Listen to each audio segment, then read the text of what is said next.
So recently, a bunch of unaired pilots found their way online, dating back to the 90s. What I want to do is look at these pilots and determine two things. 1. Did it have potential? And 2. How different would popular culture be if this pilot was picked up for series?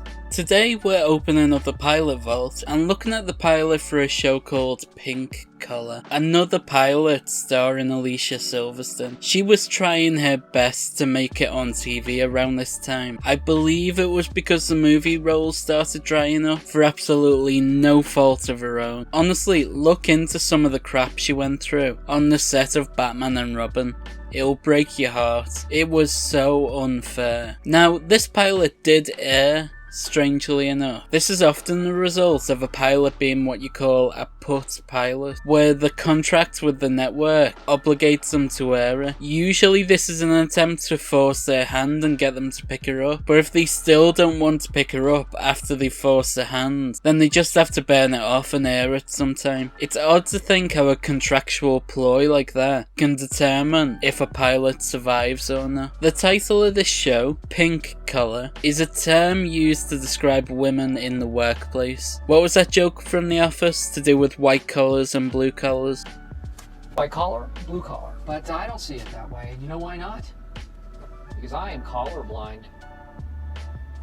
But yet, white collar is office jobs and like that TV show. Brilliant show with Matt Bomer. And blue collar is more manual labour. But pink collar is women. I'm not sure who coined the term, but this show attempted to own it. We start with Alicia Silverstone's narration, telling us that she works in the insurance capital of the world, and she says something really weird. But insurance is a sexy business. Why did she have to say it like that? It's so unnecessary. So weird. Her character has just landed the biggest case of her career, which is fitting, considering that we're starting to follow her on this day. Imagine if we started following her on a case that was just dull and boring. Oh, that's exactly what happened with World of Trouble, the Idris Elba pilot we looked at yesterday. Now, I love Alicia Silverstone. She's been royally screwed over by how fickle Hollywood is, with women who dare to turn 35. But the last pilot she did, Queen Bee, was dreadful. It was the first video we covered on Pilot Vault. There's a playlist if you want to go and see all the Pilot Vault episodes in order. Alicia introduces a bunch of characters, none of whom I really care about. The start of this pilot is so chunky. That's not the right word for it. There's too much there. Too much happens. And in narration, with her voice so close to the microphone, it makes me feel really claustrophobic. It feels like she's talking directly into my ear.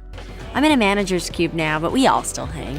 And it's really distracting. I'm trying to watch the show, stop whispering in my ear. She is in trouble because she insured a multi-million-dollar building the same day that it burned down. So she went from being the it girl of the office to hated by everyone. This show does its best to make an insurance meeting interesting, but they don't succeed. I was falling asleep watching this dude. He's very shiny, isn't he? But yeah, he just talks to Alicia Silverstone about insurance, and it's the worst, most boring thing imaginable. Honestly, Alicia isn't the problem here. Same goes for Queen Bee. I think she's delightful, but she doesn't choose the right scripts. I'm honestly not sure what she saw in this show or Queen Bee. I know she really wanted to have her own successful TV show, but that doesn't mean you can just take any script and hope for the best. Find good writers. Alicia has another conversation about insurance with someone. God, I hope that's the last insurance related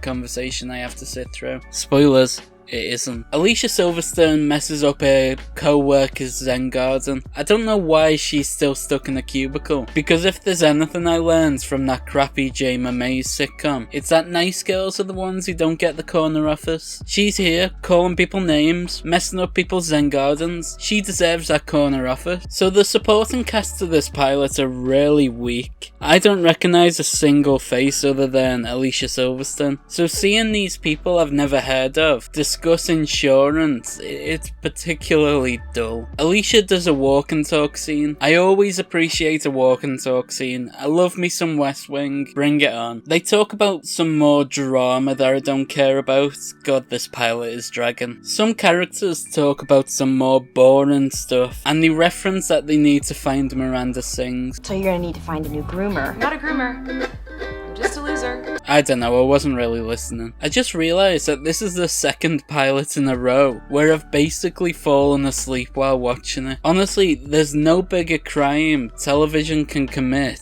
than being bloody boring. You know what, I know I said I didn't recognise anyone in this pilot other than Silverstone, but I take that back because I've just figured out who she is and where I've seen her before. She's Manhands from that episode of Seinfeld, isn't she? I swear that's her. One of the women thinks she's on an episode of The Apprentice. I want to be PM. Why is Alicia sat like that? Can't she stand or sit on a chair like a normal person? Little things like this just baffle me. Who wrote this scene and went, she should be sat on a table for this scene. It's completely necessary to the plot. Just weird decisions. One of the people in the office finds out that she's pregnant. They're very dramatic about it. Some guy calls Alicia kiddo, and she's really excited about this for some reason. Hey, kiddo. Hi, Mike. How's it going? Mike, call me kiddo.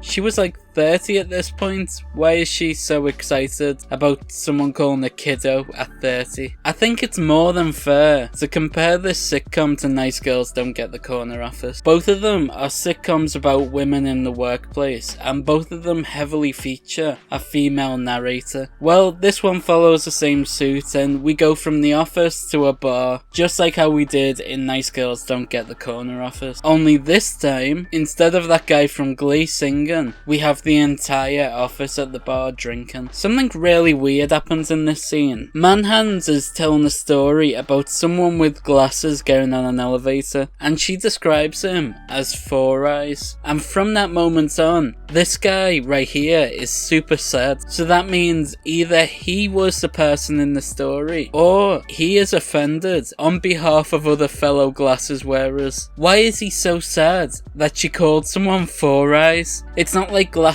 wearers are a protected crew. I wear glasses, and I promise you, I'd never get sad if I overheard you call someone Four Eyes. We're not in school, grow up, man. Alicia Silverstone isn't invited to the cool table. God, maybe this is school. I'll tell you what, I've got no idea how they pulled it off, her being man-hands, because look at her hands, they are so thin and long. I mean, I know they cut in footage of a man being at the table in Seinfeld, but still, did they really never show her hands at all, apart from when it was zoomed in? That's the only way I can see them getting away with it. They show this guy drinking his drink, and the serviette comes up with his glass. I think this is meant to be a joke, but honestly I can't tell. The script is really poorly written, so for all I know, this constitutes a joke to them. I think what they were going for most of the time here is cringe humour. It's almost like The Office UK, the way this shiny guy says inappropriate things. If this thing had a laugh track, then the big pauses after everyone speaks would make sense, but it doesn't. So it just feels like 90% of this sitcom is silence. Silence that we, the audience, are meant to fill with laughter, but it's not funny, so instead, there's just nothing. Alicia Silverstone has a big moment where she declares that it's possible to be both successful and a good person, which is a direct contradiction to everything I learned from Nice Girls Don't Get the Corner Office. It's weird how two sitcoms about women in the workplace could teach two entirely different lessons. Are women meant to be nice or mean? I don't know. I'm trying to learn here. And we end the episode with some more narration from Alicia Silverstone. She's talking about a future that we will never see, as this pilot was never picked up for series. That's always the saddest part of these pilots. Like when we saw David Tennant and Abigail Spencer's characters talking about a potential future between them, which we were obviously never going to see. It's a little easier to deal with when the show was as crap as this one, but you know, it's still sad. See, I'm gutted that I didn't enjoy this because I'm a big Alicia Silverstone fan. She was fantastic in Clueless and Blast from the Past. If you haven't seen that movie, by the way, then you have to. It's Brendan Fraser as well. Both of them are brilliant in it. So where does this pilot rank among the other unaired pilots that we've talked about?